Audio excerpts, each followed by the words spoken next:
Hai, Assalamualaikum. So, hari ni untuk video kali ni kita nak tengok untuk tajuk tingkatan 3 bab 4 iaitu kereaktifan logam.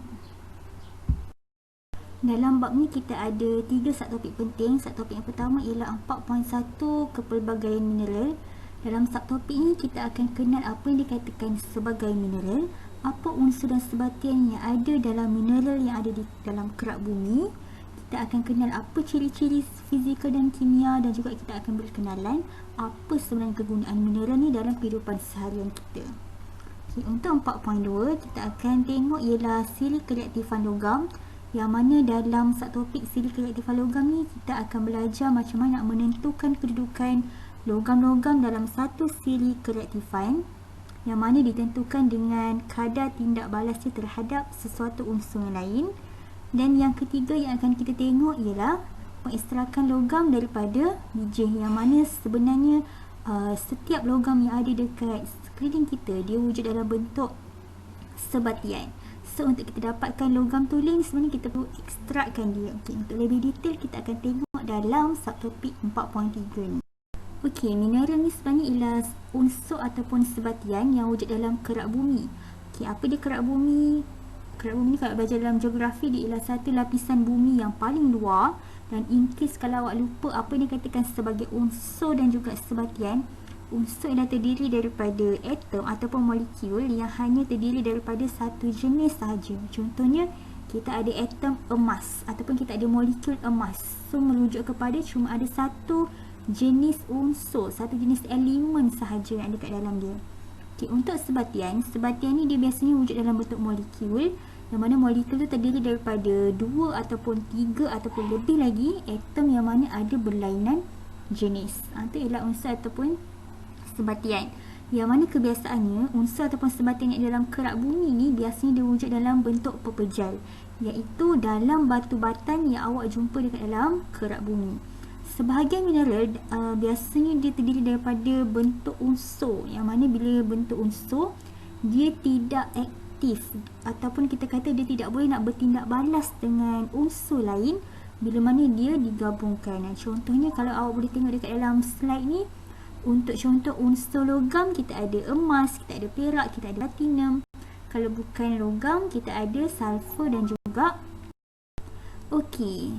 Tapi untuk pengetahuan awak, kebanyakan mineral yang ada dalam kerak bumi kita ni, walaupun sebahagiannya wujud dalam bentuk unsur, tapi kebanyakannya dia wujud dalam bentuk sebatian. Ini tadi yang cikgu bagi tahu, sebatian tu ialah bergabung dengan unsur lain, kerana dalam unsur tersebut ada unsur-unsur yang aktif. Maksud aktif tu dia boleh bertindak balas. Okey, yang mana sebenarnya pembentukan sebatian ni menjadikan unsur aktif tadi lebih stabil. Contohnya kalau boleh tengok, kita ada besi oksida. Maksudnya besi oksida ni dia ialah sebatian. Dalam dia ada unsur besi dan juga unsur oksigen. Ataupun nama lain bagi besi oksida ni ialah hematit. Contoh yang kedua pula ialah aluminium oksida, mana dalam dia ada unsur aluminium dan unsur oksigen yang membentuk sebatian, ataupun nama lain dia yang mungkin kita agak familiar ialah bauksit. Okay, dan ini ialah carta yang menunjukkan mineral-mineral yang ada dekat dalam kerak bumi, yang sebenarnya bukan hanya yang ada dekat dalam slide ni sahaja, ada banyak lagi. Ni ialah sebahagiannya. Kalau awak tengok dekat bahagian tepi sekali tu, tepi kiri, yang mana struktur yang mungkin biasa kita dengar, kita ada bauksit, hematit, kalsitrit, sampailah batu kapur yang bawah tu. Tapi sebenarnya dalam dia ada unsur-unsur. Yang tengah tu dalam bauksit ada unsur aluminium oksida, iaitu ada gabungan aluminium dengan oksigen. Macam tu juga dengan contoh-contoh yang lain. Ni awak boleh baca sendiri. Okey, kita tengok pula kepada sifat fizikal mineral. Okey, kita ada dua sifat fizikal. Apa yang dikatakan sebagai sifat fizikal ialah benda yang kita boleh tengok melalui deria. Contohnya mungkin kita boleh nampak, kita boleh rasa, kita boleh hidu. Tapi untuk mineral ni kita fokuskan kepada dua sahaja, iaitu daripada segi kekerasan dan juga daripada segi warna. So macam mana nak menentukan kekerasan sesuatu mineral? kita boleh ukur dengan cara kita menggoreskan mineral tersebut. Sekiranya mineral tu kasar, sekiranya mineral tu keras, dia akan menjadi susah untuk digores, tak meninggalkan kesan. Tapi sekiranya mineral tersebut kurang keras, so bila mana dia digores akan meninggalkan kesan yang jelas. So untuk sukat ni kita bukannya saja-saja gores guna jari ke, guna duit shilling ke, tak. Kita ada satu alat nak ukur kekerasan, kita panggil dia sebagai sklerometer. Awak mungkin boleh nak tengok dekat dalam gambar yang ditunjukkan. Itulah kekerasan. Dan untuk makluman awak, mineral yang paling keras sekali sebenarnya yang biasa kita dengar ialah berlian. Berlian yang paling mahal tu sebenarnya adalah merujuk kepada mineral yang paling keras. Sebab itulah dia sangat susah nak jumpa dan juga sangat mahal harganya. Okey, dan untuk sifat fizikal yang kedua, kita boleh tengok ialah berdasarkan warna. Contohnya, kalau benda tu ialah hematit, warna yang jelas kelihatan ialah warna perang. Kalau malakit, mungkin warna hijau. Kalau batu kapur, mesti kita nampak warna putih. Galena mungkin warna kelabu, kain kasiterit mungkin warna hitam. Okey, untuk sifat kimia mineral pula, kita ada tiga sifatnya. Yang pertama ialah keterlarutan sesuatu mineral tu dalam air. Kedua ialah tindak balas mineral tersebut dengan asid. Dan yang ketiga ialah pemanasan. Bila mana kita panaskan, kita bekalkan dengan haba. Okey, untuk ciri yang pertama, keterlarutan dalam air, kebanyakan mineral, mostly mineral yang dekat dalam kerak bumi ni, dia tak larut dalam air. Hanya sebahagian sahaja yang larut. Dan sebahagian tu ialah mineral yang mana dalam dia terdiri daripada unsur yang ada natrium dan juga kalium. Logam natrium ataupun logam kalium. Untuk ciri yang kedua, tindak balas dengan asid, yang ni pun ada berbeza sikit. Yang mana bagi mineral yang boleh bertindak balas dengan asid, kebiasaannya hanyalah mineral yang mengandungi logam oksida dan juga logam karbonat. Dan kalau awak tengok dalam slide tu, bila mana logam karbonat, kita gabungkan dia dengan asid, kita campurkan dia dalam asid, dia ada kebolehan untuk menghasilkan sebatian yang baru, yang mana dia boleh membebaskan gas karbon dioksida. Untuk pemanasan, yang ni kebiasaannya kalau logam oksida pula, dia agak stabil. Bila mana dia agak stabil, dia tak senang untuk terurai, tak mudah untuk menghasilkan sebatian yang baru. Okay, melainkan kalau logam oksida tersebut kita gabungkan dia dengan karbon dan kita panaskan, yang ni dia boleh menghasilkan sebatian yang baru. Contoh kalau tengok, bila mana logam oksida digabungkan dengan karbon kemudian dipanaskan, dia akan menghasilkan gas karbon dioksida juga. Next, kita akan tengok untuk tindak balas logam dengan bukan logam. Macam awak tahu tadi, contoh logam ialah emas, plumbum, besi, firum, aluminium. Okey, apa pula contoh bukan logam? Contoh bukan logam ni, kalau awak tengok dekat sini, kita ada oksigen, sulfur dan juga karbon. Tiga ni kena take note. Okey, yang mana ketiga-tiga ni dia boleh menghasilkan sebatian yang baru dan boleh menghasilkan tindak balas bila mana dia bergabung dengan logam.